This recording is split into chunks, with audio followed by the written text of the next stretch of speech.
Hoje eu vou compartilhar com você uma experiência pessoal que eu sei que vai dar polêmica, mas eu preciso muito contar para você que quando eu cheguei aos 40 anos, eu passei por vários momentos na minha vida e muitos desses momentos eu me encontrei para baixo, eu até pensei que eu poderia estar com depressão. Mas deixa eu voltar para você um pouquinho, uns anos atrás desses 40, foi quando eu mudei para a Islândia.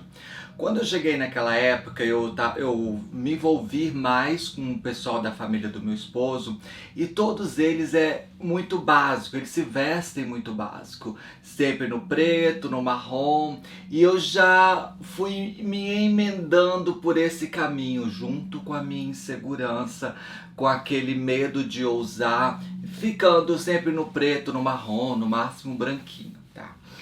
E isso tudo faz parte de tudo aquilo que eu vou explicar para você sobre as cores, o quanto elas influenciam a nossa vida. Mas nesse início dos 40 anos, eu comecei a ter um problema que eu não sabia que era um problema, que foi o famoso, que acho que a maioria das mulheres, quando chegam nos 35, 40, elas descobrem que elas têm um problema de tiroide. Eu disse a maioria, eu tô julgando daquilo que eu tenho visto ultimamente, que a maioria das pessoas que eu tenho conversado tem falado para mim, Joana, eu tô tomando hormônio para dar uma melhorada na minha tiroide, porque eu estava sentindo muito para baixo. Então a primeira coisa que eu percebi em mim, que eu estava para baixo, que eu estava devagar, eu estava lenta. E quando a gente está para baixo, eu estou usando palavras assim, talvez para você conseguir me entender, porque às vezes a gente acha que a gente está desanimada, cansada, é só a idade que está chegando e não era isso não, tá? Era o meu problema era na tiroide. E aí quando eu aprendi, quando eu comecei a tratar a minha tiroide, eu comecei a entender que o meu problema não estava na preguiça, no cansaço e nem no desleixo que era da tiroide. Porque quando eu estava nessa situação, eu não importava de estar com a raiz de mais de um dedo, não tem problema se você quer assumir o cabelo branco. Eu estou contando a minha história aqui, por isso que eu falei que pode dar muito polêmica nesse vídeo. E a minha raiz sempre branca era uma coisa que me incomodava, porque eu comecei a pintar o cabelo nos 22, 23 anos. Eu comecei a pintar meu cabelo com enemalu, lembra que alisava e pintava? Porque, pois é, com 22 para 23, 24 anos no máximo, eu já tinha minha cabeça quase toda branca. Então eu sempre pintava, eu sempre fui muito vaidosa. E nos 40 anos, essa vaidade eu comecei a perder. O cabelo não estava penteado, eu deixava ir pra lá e tudo desarrumada. Mas eu sei que você vai falar, mas Joana, e como você não perdeu o marido, comadre? O meu relacionamento não é baseado no físico, é baseado em várias outras coisas que depois eu converso com você, tá? Mas eu adianto que tem uma coisa chamada amor e a proteção do Pai Celestial. Mas vamos voltar em mim. Eu com esse cabelo bagunçado, desarrumado, eu não tinha tanto esse cuidado comigo. Foi consertando a tiroide, eu comecei a observar que eu precisava retocar a minha raiz, que eu precisava de me pentear, ou se eu for usar meus cachinhos, que os cachinhos sejam bem cuidados, porque não sei se você sabe, ter cachinhos dá trabalho, tá? Diário. Muito mais trabalho do que fazer escova, porque escova eu faço uma vez só e tá tudo bom. Resolvido isso, problema de retocar a minha raiz. Inclusive, olha, me manda as tintas do meu cabelo é a Rosana. Eu deixo o link aqui abaixo. Todo mundo que fala comigo, eu deixo o link aqui abaixo, tá? Rosana, você pode pedir ela uma dicas, ela vai te dar com o maior carinho, sem cobrar nada. Eu tenho certeza disso, que a Rosana é muito humana. A tinta que eu uso, o número é o número 6 na minha raiz. E hoje em dia eu pinto de 10 em 10 dias o meu cabelo. Então, esse cuidado do cabelo é uma coisa que me fez muito repensar na minha vida. E aí os anos foram passando, eu descobri que eu precisava de tomar testosterona. Pois é, comadre. Então muita gente, todas nós temos esses problemas hormonais que parece nessa idade, que é cansaço, que é preguiça, que é desleixo, e muitas vezes não é. A gente precisa conversar com o médico amigo para que ele possa nos ajudar, nos entender, para que a gente consiga entender que aquilo não é desleixo. Então essa dica do cabelo é uma dica que todas nós coroas, vamos chamar assim, nós devemos que observar sempre. Esse cuidado com o cabelo e com a nossa pele tem que ser sempre, a gente tem que pensar muito. Lembra que eu comecei o vídeo também falando de cores? E como eu então acreditei a fazer isso em mim, a aplicar em minhas cores, usando pequenas peças, uma bolsa, um colarzinho um pouco mais chamativo. Eu comecei a trabalhar comigo e comecei a me sentir bonita. Cada cor que eu fui colocando em mim, eu comecei a me sentir melhor. E um problema que eu tenho ainda nos dias de hoje, que eu começo a trabalhar, é que quando eu encontro uma determinada marca ou uma roupa que eu acho que combinou com o meu biotipo, com o meu body shape, com o meu formato do meu corpo, eu acabo querendo ir só para aquela loja, tendo medo de usar. Isso eu trabalho comigo todos os dias. Eu não mais tento usar só um tipo de roupa. Eu tento misturar. Hoje, por exemplo, eu tô com um vestido da Tweed, que é esses toda trançadinho, bonitinho, né? No formato jeans, porque eu não sei se você percebeu, eu não uso jeans no meu dia a dia. E usar isso aqui hoje pra mim tá sendo uma libertação. Principalmente que esse vestido tá no meu joelho e eu tô sem meia. E o grande problema meu, eu não me sinto bem mostrando as minhas pernas, principalmente depois que eu fiz cirurgia. Mas Joana, não tá só eu com você aqui, tô eu com você aqui. Eu me sinto à vontade. Mesmo assim, eu preciso estar com meia, porque lembre, eu trabalho comigo, com o meu bem-estar, com o meu momento. Então, para eu me sentir bem, eu precisaria me sentir melhor, eu teria que estar com uma meia toda bonitinha, deixando minha perna shape. Então eu falei para mim mesmo, vou me desafiar. Vou gravar um vídeo para a comadre sem meia, para que eu possa me sentir segura e firme para passar esse assunto para você sobre as coisas que eu aprendi a chegar nos 50 anos com essa segurança que tem sido trabalhada comigo desde os 40.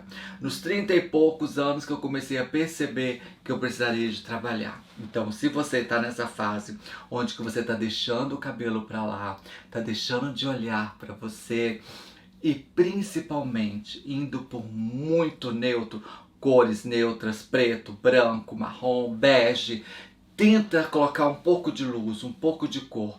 Joana, você tá mandando... Não estou mandando, estou te dando dicas de como você vai trazer vida para você.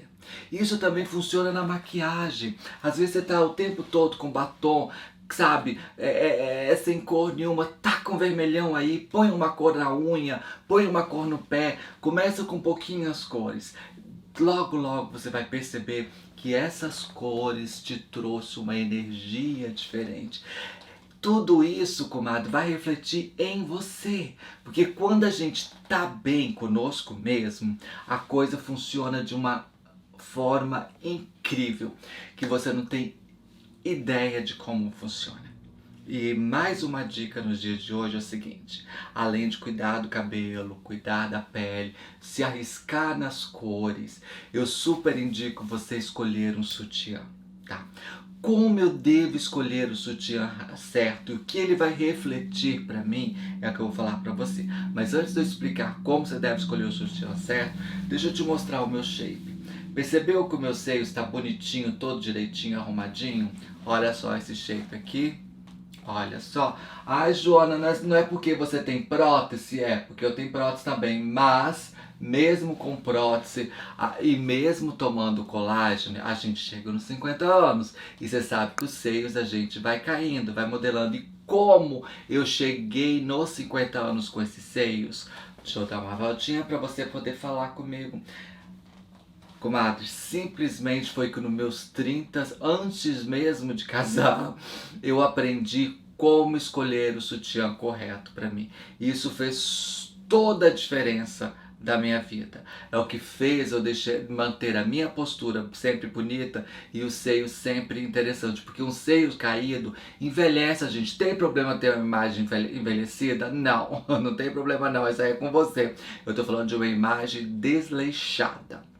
seio caído, um sutiã errado, deixa a sua imagem muito desleixada. Então, como eu vou comprar o meu sutiã a partir de hoje? Porque o sutiã certo vai te tirar dor de cabeça, aquele cansaço. Eu uso sutiã dentro de casa o dia todo, você entendeu? Até a noite, eu tiro quando vou tomar banho para dormir. Porque o sutiã me faz bem, ele me mantém a minha postura sempre interessante.